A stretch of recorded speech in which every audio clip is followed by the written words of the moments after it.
Bonsoir à tous et à toutes. Je tiens à vous remercier de la confiance, de l'invitation, remercier la direction de ce centre pour m'avoir invité, remercier les spiritualités amies qui nous a permis d'être là. C'est vrai que Pedro a parlé d'une palestre, une conférence, donc c'est juste, comme d'habitude, quelques points de vue, ce que moi j'ai à vous donner, de peu de connaissances que j'ai par rapport à ce sujet, qu'est la croyance et la foi. En fait, depuis un moment, nous avons commencé à comprendre que croyance et foi sont deux choses différentes. De prime abord, on a l'impression qu'il s'agit de la même chose, mais quand on va regarder un peu plus loin, quand on cherche à aller à comprendre qu'est-ce qu'est une chose et l'autre, on voit qu'il ne s'agit pas de la même chose. Donc on va commencer déjà, pour simplifier les choses, nous avons cherché dans le dictionnaire Larousse déjà la définition du mot croyance. Qu'est-ce que c'est la croyance? Selon les définitions données dans ce dictionnaire, on dit que la croyance, c'est le fait de croire à l'existence de quelqu'un ou de quelque chose, à la vérité d'une doctrine, d'une thèse, d'une hypothèse. C'est le fait de croire, indépendamment si cela, indépendamment des faits, des choses qu'il confirme ou qui infirment cette thèse ou cette hypothèse. Donc voilà, c'est le fait seulement de dire, voilà, je crois que cela existe, je crois que cette thèse, elle est correcte, je crois que cette hypothèse-là, elle est la bonne, donc on le croit sans aller vérifier ou simplement c'est quelque chose qui est en nous. Mais est-ce que justement le fait de croire en quelque chose, que ce soit une hypothèse, que ce soit quelqu'un, que ce soit en quelque chose, est-ce que cela devient une vérité seulement parce que moi, je crois ou parce que toi, vous croyez dans cette chose-là? Alors, je vous invite à voyager un petit peu dans le temps, bien avant Jésus-Christ, pour parler de deux précurseurs de la doctrine, qui sont Socrate et Platon. On va voir un petit peu qu'est-ce qu'ils nous racontent à propos des croyances. Nous savons que Socrate, qui a vécu 5 siècles à peu près avant Jésus-Christ, et fut condamné à mort. Il était accusé de la corruption de la jeunesse, donc car il avait une philosophie qui n'était pas, selon l'élite de cette époque, assez tournée vers la religion. Il négligeait donc les dieux de l'époque, donc ses vérités, sa philosophie n'était pas assez bonne. Donc voilà, quand on n'est pas d'accord avec quelqu'un à cette époque, comme ça nous arrive encore de notre jour, ça ne plaisait pas à tout le monde ce qu'il racontait, et on l'a tué. C'était plus simple, voilà, on l'a tué, mais il avait un disciple, comme nous savons, qui était Platon, qui a poursuivi justement cette quête, cette recherche de la connaissance après lui. Et il a même créé une école qui s'appelait l'Académie. C'est une école qui a quand même fait carton pour l'époque parce qu'elle a duré très très longtemps. Elle a duré un petit moment où les gens, justement, l'élite de l'époque allait pour avoir plus de connaissances, pour en discuter, pour faire leur apprentissage. Donc cette école, elle dure jusqu'à 86 avant Jésus-Christ. Et il a eu plusieurs élèves très connus, dont Aristote. Et il va enseigner sa philosophie pendant plusieurs années, une quarantaine d'années même. Et comme Socrate n'avait rien laissé d'écrit, Platon, lui par contre, il a commencé à écrire, il a écrit un énorme... En fait, là-dedans, dans cette école, donc, on étudiait surtout notre relation justement face au savoir, face aux connaissances. On enseignait aussi à propos de la connaissance, à propos de la justice, on étudiait beaucoup, on était beaucoup à la recherche de la vérité et également sur les croyances. C'est pour ça que je vous le rapporte ici dans cet exposé. Et il écrit un énorme bouquin. Je ne sais pas si quelqu'un a déjà l'opportunité de le voir. Quand je dis énorme, très très grand. Et dans un chapitre qui m'a paru très important, c'était le chapitre 7, où il nous raconte, il va nous faire une allégorie qui s'appelle l'allégorie de la caverne. Il dit que nous sommes, nous tous, nous sommes des prisonniers dans une caverne. Donc, en fait, dans ce livre, c'est un dialogue. C'est toujours un dialogue qui se passe entre Socrate, entre Glaucon, pour arriver à une cité parfaite. Donc, le but de ce livre, c'est de dire comment une cité, comment une ville parfaite pourrait l'être. Donc, une cité de justice. Donc, comment les personnes devraient agir, comment cela se devait être. Et dans ce chapitre-là, justement, il dit que nous sommes aujourd'hui dans cette caverne, nous sommes comme des prisonniers là-dedans et tout cela nous empêche de vivre dans la vérité parce que nous sommes prisonniers en réalité de quoi? De nos jugements, des fausses idées reçues, de tout ce que le monde nous a appris, des choses qui sont apprises mais fausses, des croyances. Et il dit que tout ce que nous pensons qui est vrai, en réalité n'est pas la vérité, que toutes nos croyances, elles sont fausses. Et donc, notre rapport avec le réel, notre rapport que nous avons avec ce que nous pensons qui est réel, est donc erroné. Et si on va du côté de la caverne, qu'est-ce qui représente cet enfermement-là? En fait, il parle que la caverne, elle va représenter notre médiocrité, notre impuissance. Donc, tout ça, nous sommes enfermés dans cette médiocrité, dans l'impuissance. Nous ne voyons pas plus loin, nous ne voyons pas en dehors de ce que nous connaissons là. Donc, nous avons, en plus, il dit que nous sommes enfermés dans cette caverne, dans cet enfermement-là, dans notre impuissance, depuis tout petit, depuis notre enfance. Ça veut dire que nous avons très peu d'expérience de vie, nous connaissons pas tout ce qui sort de cette petite connaissance que nous avons là. Donc, nous sommes des naïfs, nous sommes encore inconscients et que nos idées, elles sont fausses par le fait que nous sommes enfermés dans ce peu que nous avons, dans ce petit monde là-dedans. Et puis, en plus, il dit, voilà, et ces prisonniers, qui sommes-nous, on est très contents. On ne cherche pas à aller plus loin, on est des prisonniers, ça nous va bien, donc on est un petit peu dans cette zone de tranquillité, on reste là, on est prisonnier, ça ne nous dérange pas d'être comme ça. C'est ça que nous raconte Platon dans ces dialogues. Et pour rendre le truc un petit peu plus glauque, il va chercher un petit peu loin, un peu plus loin. En fait, Platon il rajoute des marionnettistes. Juste là, comme vous voyez, ils ont des marionnettes dans les mains et comme il y a le feu à l'entrée de la caverne, ils vont montrer des images, toutes sortes d'images. Donc, les prisonniers ne voient pas ceux qui sont derrière ce mur avec ces marionnettes, mais ils voient les ombres. Donc, pour eux, ces ombres, c'est des choses qui existent vraiment. Voilà, des chevaux, toutes sortes d'ombres apparaissent. Donc, ils vivent dans cette vérité-là. Qu'en fait, ils ne voient pas les gens qui sont derrière, ils ne voient pas les marionnettistes. Donc, pour eux, la réalité, c'est ça. Il n'y a pas de jour, il n'y a pas de nuit. Ils sont dans une caverne. Leur réalité, leur vérité, ce qu'ils connaissent du monde, ça se résume seulement à cela. Ils parlent de tout le monde. Hein. Il faut remettre ça à tout le monde. Donc, nous sommes toutes des prisonniers. Et en plus, on croit dans ces ombres qui sont fabriquées de toutes pièces. On croit que ça, c'est une réalité. On va un petit peu plus loin. Dans une deuxième étape, en fait, ces prisonniers vont rencontrer, à un moment donné, toujours dans cette caverne, un philosophe. Et le philosophe, il vient leur dire, « Et les gars, il existe une autre vie. Ce que vous vivez là, ce n'est pas la réalité.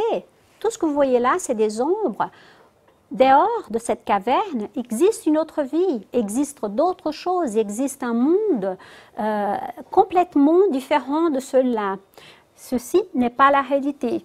Mais les prisonniers ne veulent pas trop croire, parce qu'attendez, on est tranquille, on est au chaud, on a un petit peu peur, qu'est-ce qui nous attend dehors, qu'est-ce qu'il nous raconte avec ce monde inconnu, qu'est-ce que je vais faire dehors si là, je suis dans ma tranquillité. Donc, la peur d'aller dehors, d'aller vers cette connaissance, d'aller vers quelque chose de différent, aller vers quelque chose d'inconnu. C'est vrai que nous, en tant qu'êtres humains, on a toujours peur de ce qui est inconnu. On a toujours peur d'affranchir le pas, d'aller vers quelque chose qui va casser nos croyances, qui va casser ce que nous avons déjà établi jusqu'au moment présent. Nous créons des préjugés, nous apportons toujours des problèmes quand quelque chose est différent de ce que nous avons cru, de ce que nous avons édifié jusque-là.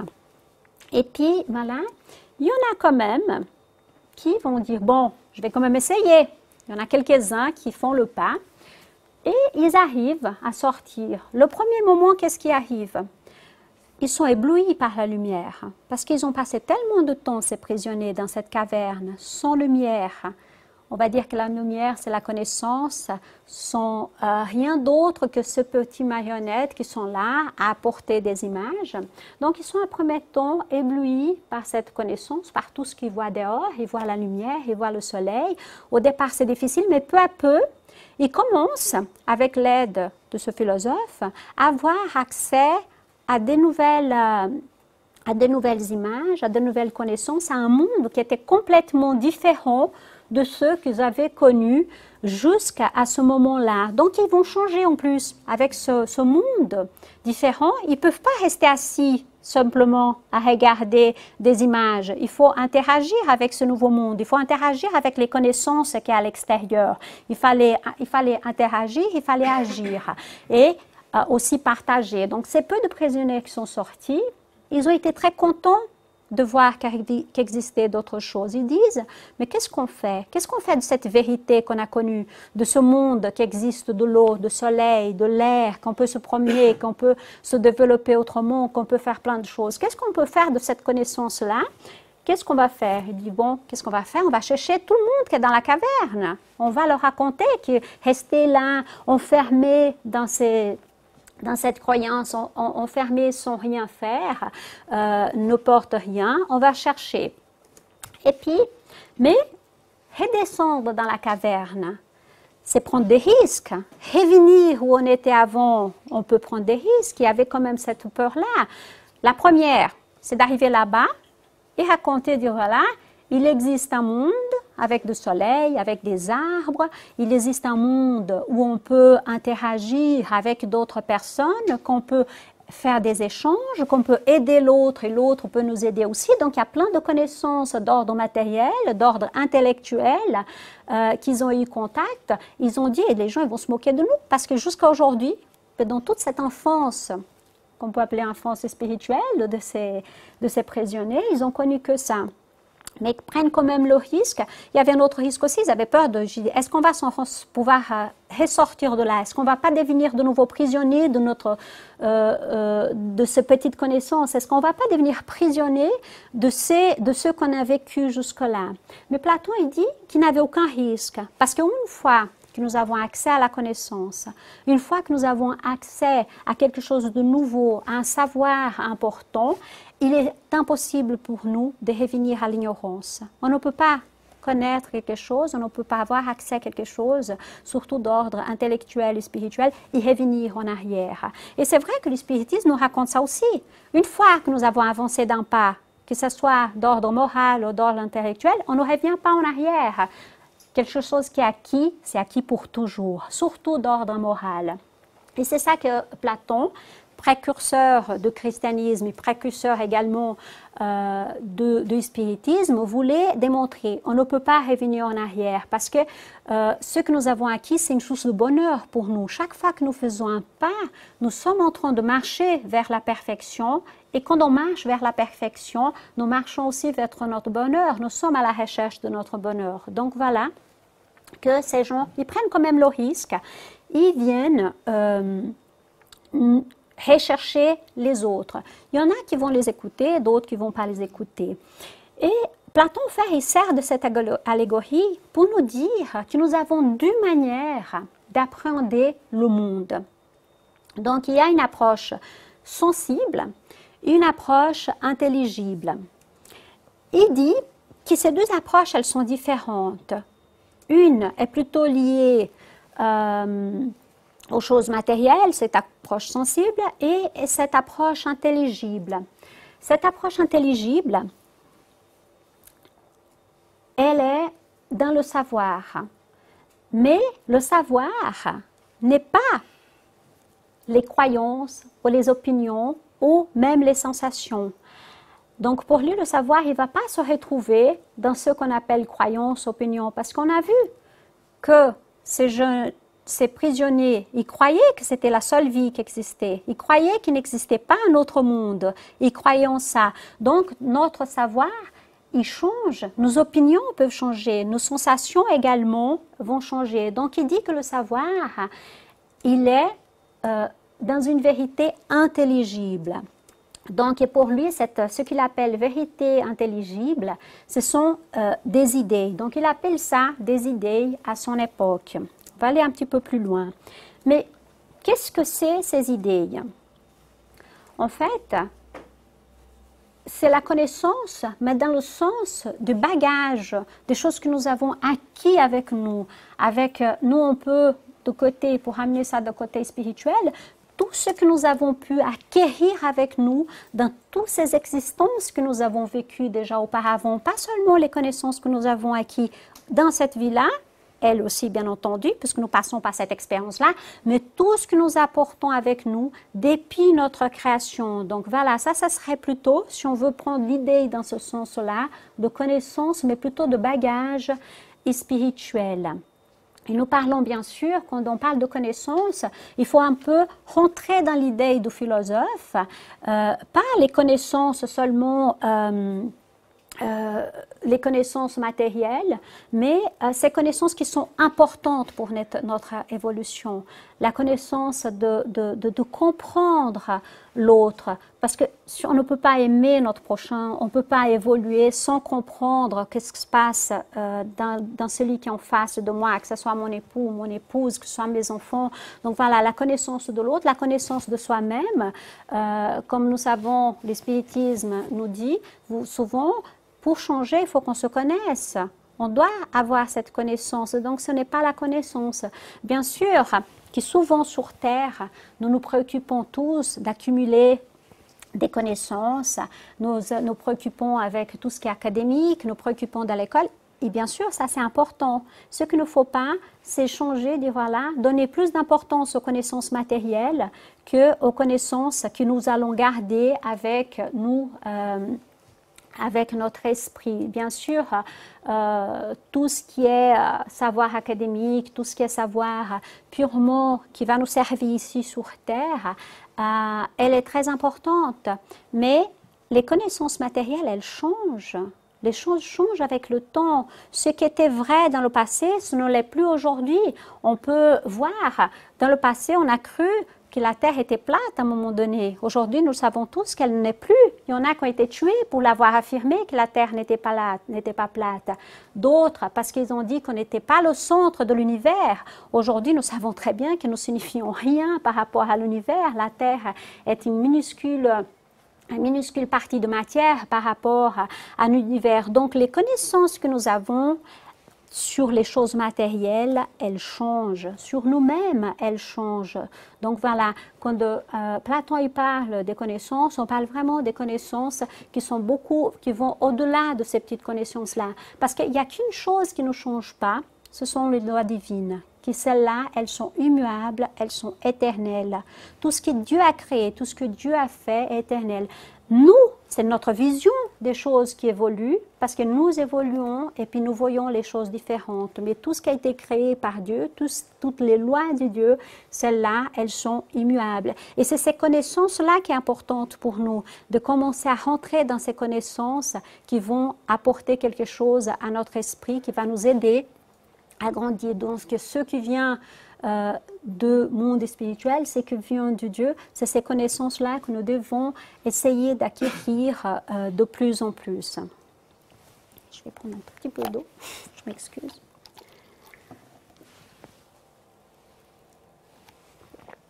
Et puis après, on peut se poser une question. Si nous sommes encore des enfants, si nos croyances changent, si nous sommes encore prisonniers de ces fausses idées, de ces idées reçues, de ces croyances qui ne sont pas très importantes pour notre évolution spirituelle et morale, qu'est-ce qu'il y en est de la foi?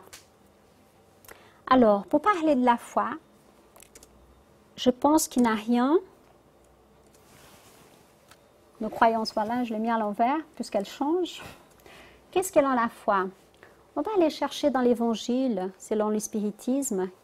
Qu'est-ce qu'Alain Kardec? Il nous dit une phrase très importante, que nous spirites, nous le connaissons tous. Il nous dit déjà quelque chose. Il nous dit qu'il n'y a des fois inébranlables que celle qui peut regarder la raison face à tous les âges de l'humanité. Donc, il y a une condition pour que la foi, elle soit inébranlable. Elle doit être basée justement sur ces lois divines, celles dont on a parlé qui ne changent pas. On doit baser notre foi, pas notre croyance dans les choses qui sont immuables. Parce que quand la foi, elle repose sur l'erreur, à un moment donné, si cette base elle est fondée sur quelque chose qui est fausse, tôt ou tard, elle va s'effondrer, donc elle va être brisée. Il y a seulement la foi qui est basée sur la vérité, sur les vraies vérités, pas celles que nous croyons aujourd'hui, qui ne redoutent pas l'avenir, qui ne redoutent pas le progrès. Parce que comme nous avons dit, les lois divines, elles ne changent pas. Donc à partir du moment que notre foi, elle est basée sur des choses véritables, donc on n'a pas à redouter de l'avenir. Donc l'avenir, il ne va pas changer, les choses ne changent pas puisque ces lois, ils sont immuables. Et puis, toujours sur la foi, quand on se rapporte à Jésus, qui est notre modèle, notre guide, comme les esprits nous ont dit, l'esprit le plus parfait qui était sur terre pour nous servir des guides, de modèles, il nous parle très souvent de la foi. Donc, sur plusieurs passages de l'Évangile, Jésus, après avoir guéri, la plupart du temps, après les guérisons, Jésus disait, Luc, il le rapporte dans la Bible, il dit, voilà, ma fille, ta foi t'a sauvée, va en paix. Plus tard, Luc, toujours Luc, il dit, voilà, après avoir guéri à nouveau, Jésus dit, lève-toi, pardon, il y a une erreur de frappe là, va, ta foi t'a sauvée. Ensuite, il dit encore, quelqu'un qui recouvre la vue, il dit « ta foi t'a sauvé ». Donc Jésus, très souvent, après avoir guéri quelqu'un, il ne dit pas ta croyance t'a sauvé ou quelque chose, il dit « c'est ta foi qui t'a sauvé ». Donc on va regarder un petit peu plus loin, parce qu'on dit que la foi et la croyance, ce n'est pas la même chose. J'essaie de vous prouver que la foi et la croyance n'est pas la même chose. Et on est d'accord que Jésus parle de foi à plusieurs reprises, que la foi a sauvé. Mais si on va chercher dans l'évangile de Jean, dans la Bible, l'évangéliste il va dire que Dieu a tant aimé le monde qu'il a donné son Fils unique, afin que quiconque croit en lui ne périsse point, mais qu'il ait la vie éternelle. Donc d'un coup, qu'est-ce qu'on fait? Jean dit que si on croit en Jésus, on va avoir la vie éternelle. Jésus dit, vas-y, ta foi t'a sauvé. Il évoque la foi comme quelque chose de très important. L'évangéliste parle de la croyance dans la Bible.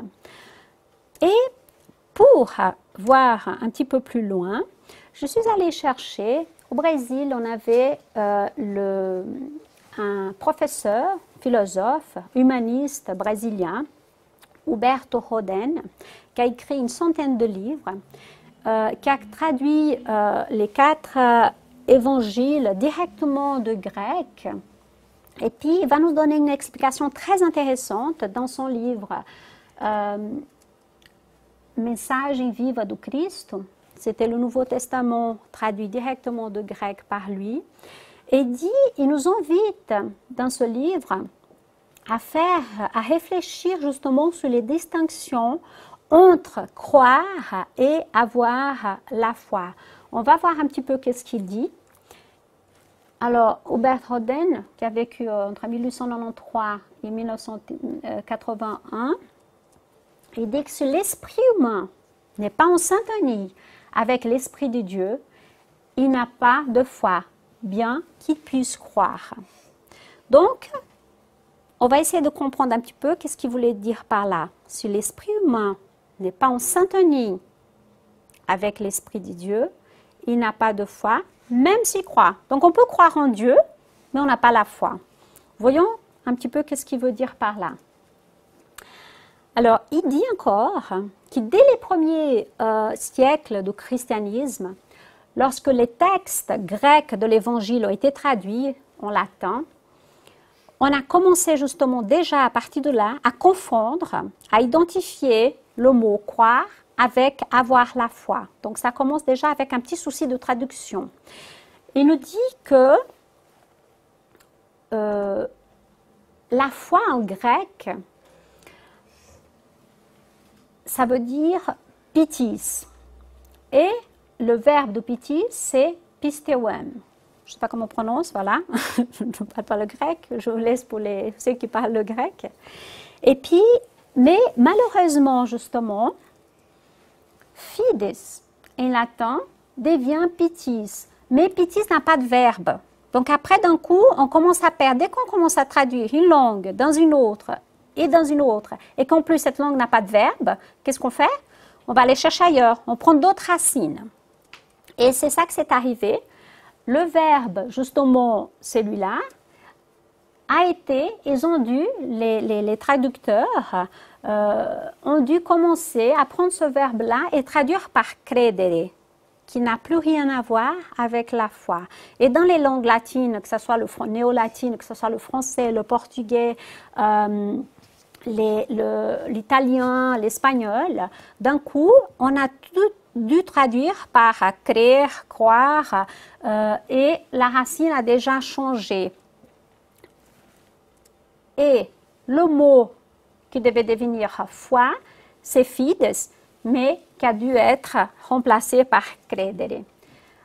Et il dit que pitis ou fidis, à l'époque, dans le grec ancien, voulait dire syntonie, harmonie.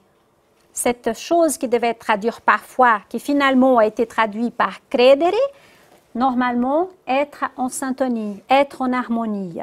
Et voilà, qu'est-ce qui s'est passé déjà dans ce cas-là. Donc là, maintenant, on peut mieux comprendre qu'est-ce que Umberto voulait nous dire par si l'esprit humain n'est pas en syntonie avec l'esprit de Dieu, il n'a pas le foi, bien qu'il puisse croire. Donc, parce que c'est des deux choses différentes.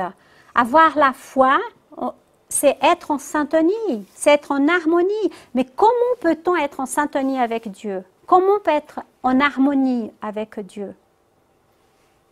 C'est une question. Dieu a créé des lois parfaites.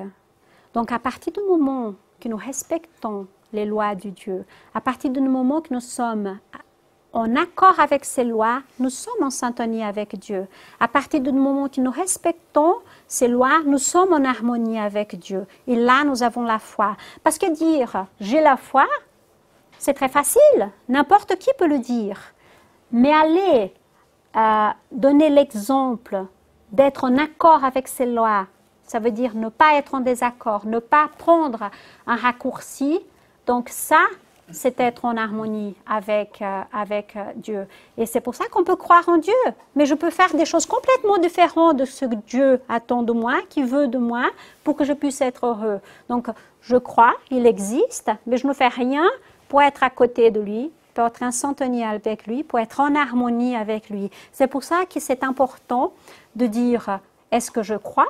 De se poser la question très sincèrement, ou est-ce que j'ai la foi?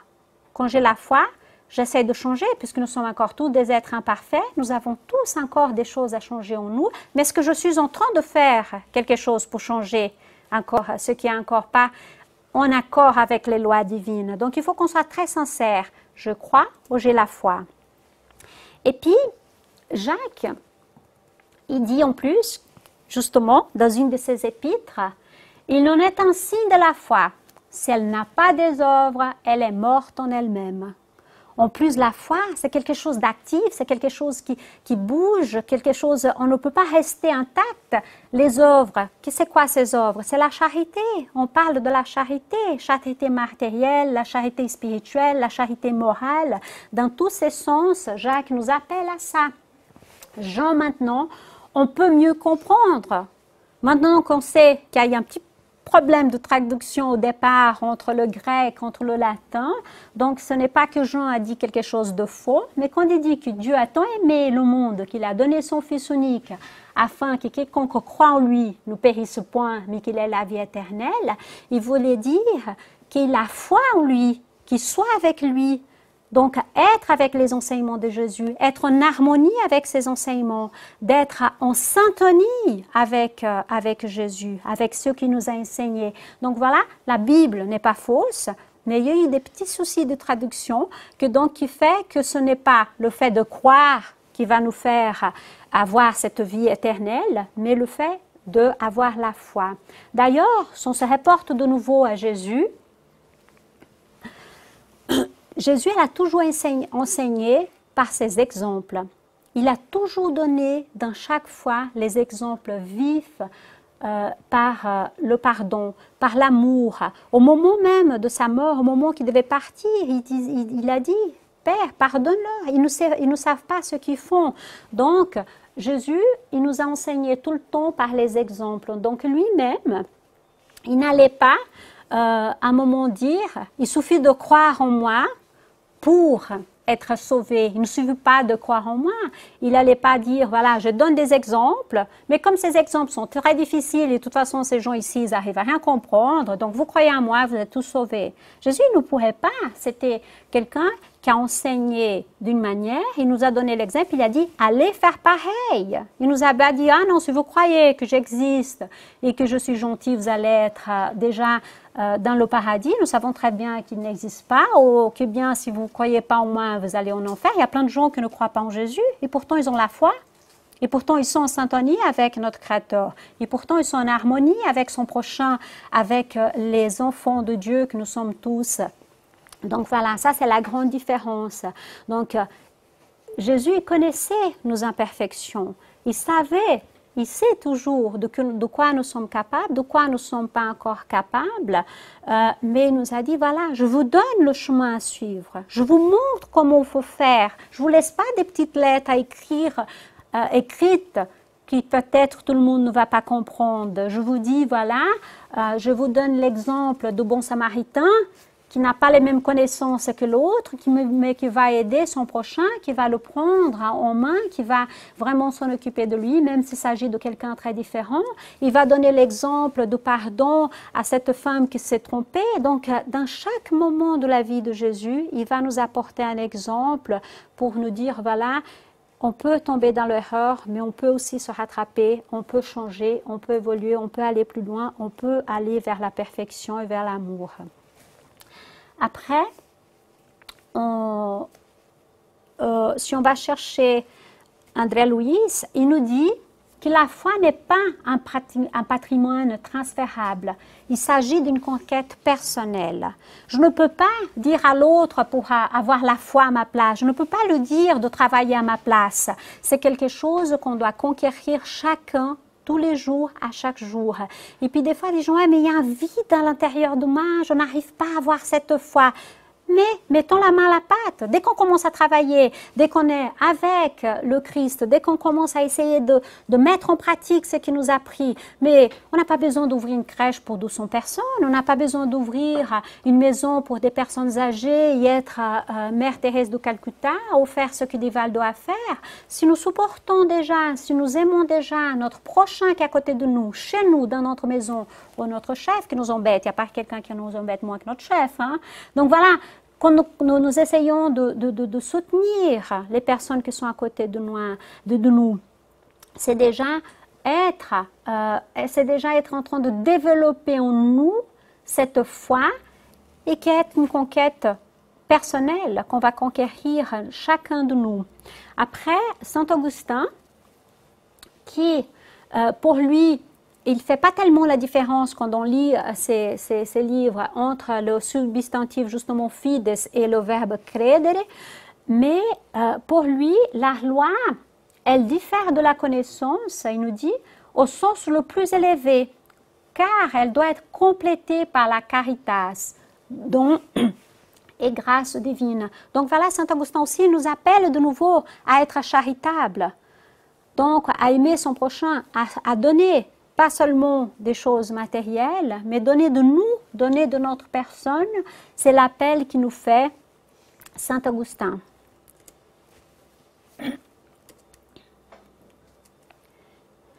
Et l'espiritisme vient justement nous dire que hors charité, point de salut. Donc voilà, ça c'est le drapeau du spiritisme pour dire qu'on ne peut pas avancer, on ne peut pas avoir la paix, on ne peut pas arriver vers ce bonheur que chacun de nous voudrait avoir sans la charité, sans être avec notre prochain, sans faire quelque chose pour l'autre. Donc on ne peut pas être en harmonie avec notre Créateur, nous ne pouvons pas être en harmonie tout simplement avec notre frère Jésus si nous ne sommes pas charitables envers l'autre. Donc voilà, le spiritisme vient nous dire que ce n'est pas le spiritisme qui va nous sauver, ce n'est pas le catholicisme, ce n'est pas l'Église, n'importe laquelle, qui va nous apporter, qui va nous sauver. Mais ce qui va nous sauver, c'est vraiment le fait d'avoir la charité pour les autres et envers nous-mêmes. Et puis c'est intéressant parce que des fois on m'a posé une question le jour, mais la hors charité point de salut. Salut dans le sens de sauver, mais sauver de quoi? De quoi nous devons être sauvés? De l'enfer? Nous savons très bien, les esprits sont venus nous dire clairement l'enfer n'existe pas. L'enfer, il est à l'intérieur de nous. C'est comment nous vivons, comment nous ressentons les choses, comment je me comporte vers l'autre. Ça peut être un enfer, mais ça peut être un ciel. Quand nous sommes à côté de quelqu'un que nous aimons, que nous offrons de nous, que ce soit un enfant, un adulte, peu importe, nous sommes dans le ciel, nous sommes dans le paradis, à partir du moment que nous offrons quelque chose de nous. Pour plus petit que soit cette chose, on se sent tellement bien. Combien de fois on entend dire « Ah, dans les fêtes, je préfère beaucoup plus offrir un cadeau que le recevoir. » Parce que c'est vrai, quand on voit l'œil de l'autre qui brille, quand on voit que l'autre est tellement content de cela, et on devrait travailler ça davantage en nous, de dire « Voilà, plus offrir que vouloir recevoir. » Parce que c'est vrai que nous sommes toujours dans l'attente que l'autre nous offre quelque chose. Nous sommes toujours dans l'attente que l'autre comprenne nos problèmes, que l'autre comprenne nos difficultés. Et on essaye très peu de comprendre la difficulté de l'autre. On essaye très rarement de comprendre qu'est-ce qui se passe à l'intérieur de l'autre. On est très sympathique avec les gens, mais on n'utilise pas assez d'empathie envers l'autre parce que ce sont deux choses différentes. Je peux avoir, quelqu'un est très sympathique, il s'entend bien avec tout le monde, j'ai une bonne relation avec, ça c'est avoir de la sympathie. N'importe qui, on peut avoir la sympathie même pour une plante, pour un animal, mais voir de l'empathie, c'est se mettre à la place de l'autre. Et on oublie très souvent de se mettre à la place de l'autre. Pourquoi il a eu un mot un peu plus dur avec moi aujourd'hui? Pourquoi on m'a traité comme ci, comme ça? Parce qu'il n'était pas bien. Parce que tout simplement, ce jour-là, ce n'était pas son jour. Mais on oublie, on a dit, bah, il m'a maltraité. Moi, je le maltraite aussi parce qu'on est encore dans cette caverne de méconnaissance. On est encore dans cette ignorance de penser que je dois rendre le mal par le mal. Jésus est venu il y a déjà 2000 ans et on n'a pas encore intégré ces connaissances au niveau spirituel, parce que nous avons oublié que nous devons nous connaître à nous-mêmes, de travailler nos défauts, de dire oui, j'ai ces défauts-là, être conscient, parce qu'on essaye tellement de se cacher les choses, on essaye de cacher de nous-mêmes ce que nous sommes. Nous pouvons beau essayer, mais c'est en nous. Et puis si nous voulons arriver vers une vraie connaissance de nous-mêmes, il faut vraiment faire cette analyse tous les soirs quand nous allons dans notre lit, de revoir notre journée et nous dire aujourd'hui comment elle était ma journée. Qu'est-ce que j'ai fait aujourd'hui de mal à mon prochain? Est-ce que j'ai fait de mal? Est-ce que cette action-là, elle était bonne, elle était mauvaise? De manière très très sincère. Personne ne nous écoute quand on est dans notre lit. Il n'y a que nous avec notre conscience. On peut être très sincère. Est-ce que j'aurais pu faire un peu mieux? Est-ce que j'aurais pu aider un petit peu plus? Est-ce que j'aurais pu changer quelque chose? Et là, on va pouvoir le lendemain dire, voilà, aujourd'hui, je n'ai pas réussi. Je n'ai pas réussi parce que cette personne, elle était insupportable. Ils sont tous insupportables avec nous. Hein. Nous sommes très gentils, l'autre, il est toujours insupportable. C'est toujours comme ça, je sais. Mais quand on est très sincère avec nous, qu'on dit, voilà, j'aurais pu quand même avoir un petit peu de cette chose qui s'appelle empathie. Parce que si je travaille mon empathie aujourd'hui, demain, je pourrais travailler mon amour. Aujourd'hui, je me mets à la place de cette personne. Demain, avec les enseignements que Jésus nous a donnés, avec les exemples qu'il nous a donnés, on va pouvoir aller au-delà de l'empathie. On va avoir ce qu'il nous a appelé à faire, aimer notre prochain comme nous aimons à nous-mêmes. Faire à l'autre ce que nous aimerions que les autres nous fassent. Ce n'est pas toujours évident. Ce n'est pas toujours facile, mais si tous les soirs on commence à se demander, à se poser les vraies questions, de dire « j'aurais pu agir autrement », le lendemain, je vais peut-être être un tout petit peu plus gentil. Le lendemain, je vais agir différemment avec cette personne, avec un autre. Et c'est comme ça, c'est par palier, c'est peu à peu. Nous sommes, oui, encore des esprits imparfaits. Oui, nous avons beaucoup de défauts, mais nous avons déjà beaucoup d'exemples, nous avons beaucoup d'aide de la spiritualité. Parce que si nous sommes ici dans cette salle aujourd'hui, c'est parce que nous voulons changer, c'est parce que nous voulons être meilleurs aujourd'hui que nous l'avons déjà été hier. C'est parce que nous voulons avancer. Si nous voulons avancer, pourquoi attendre? Pourquoi encore attendre? Nous avons attendu tellement de temps. Nous avons été déjà tellement endormis dans cette caverne, dans nos petites connaissances, avec notre petite ignorance, enfermés dans notre passé. Donc maintenant, nous avons déjà le philosophe, le grand maître, le grand médecin est venu nous ouvrir les portes, nous ouvrir les yeux, nous sortir de cette caverne depuis il y a plus de 2000 ans.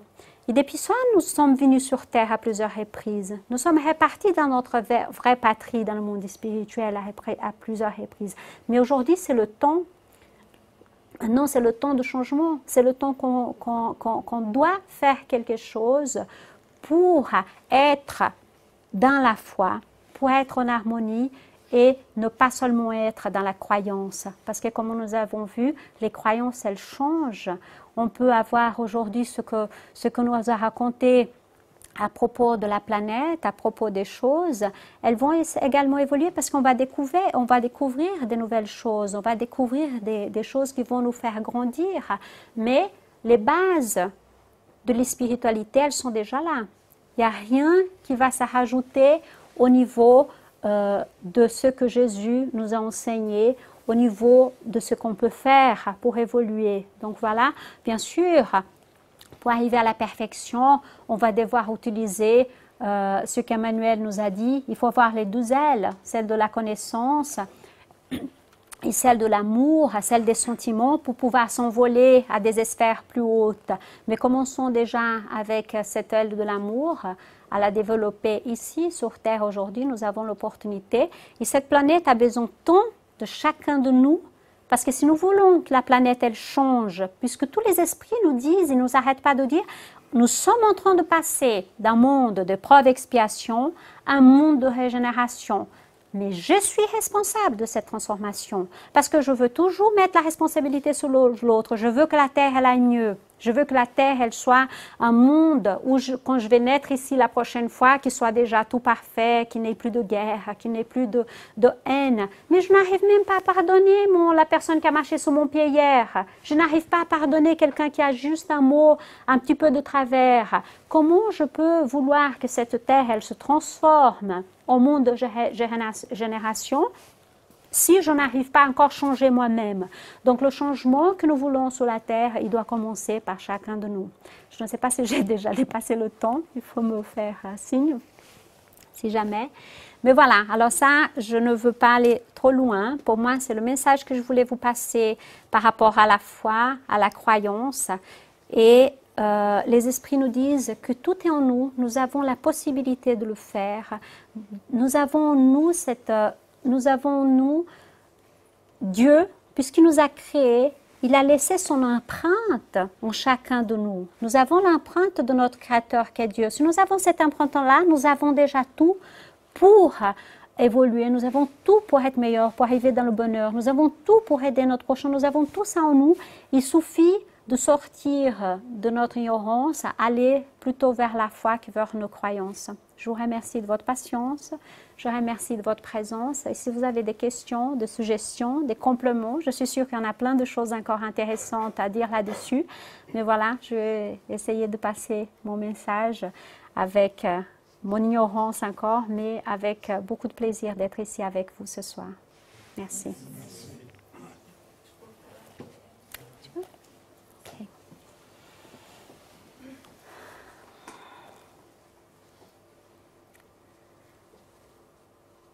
Dieu notre Père, nous sommes tellement reconnaissants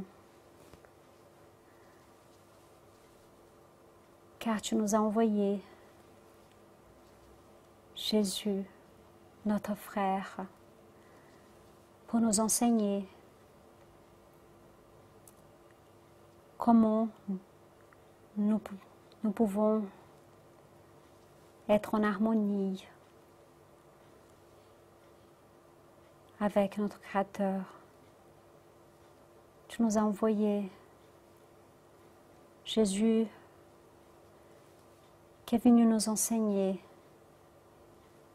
que nous sommes tes enfants, que nous sommes tous des frères et que nous pouvons atteindre la perfection, le bonheur.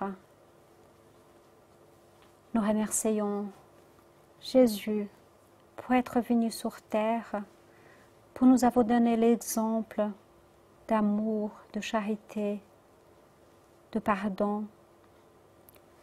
Nous remercions Jésus qui n'avait même pas besoin de venir sur cette terre, mais qui a décidé de devenir son gouverneur afin de nous guider vers le bonheur. Nous remercions tous les autres esprits qui ont travaillé et qui continuent à travailler avec notre Maître pour notre bien de tous. Nous remercions aussi Allan Kardec qui a codifié cette doctrine, qui vient encore enlever le voile sous beaucoup de tes enseignements, Jésus. Nous remercions les esprits amis qui nous accompagnent, qui veillent pour nous, les esprits qui aident ces maisons qui se créent ici en Europe,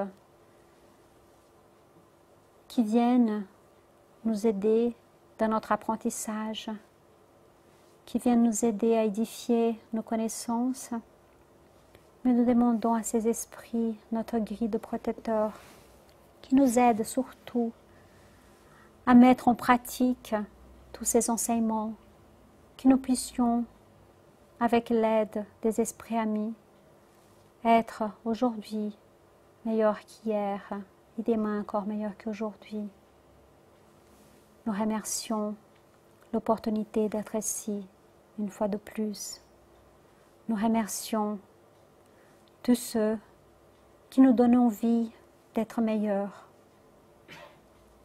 Nous remercions la présence des amis qui sont ici ce soir avec nous, incarnés et désincarnés. Nos cœurs sont remplis de joie pour cette opportunité. Et nous demandons la permission aux esprits amis de clore la réunion de ce soir avec la certitude que les spirituels amis, que Jésus sont toujours parmi nous. Ainsi soit-il.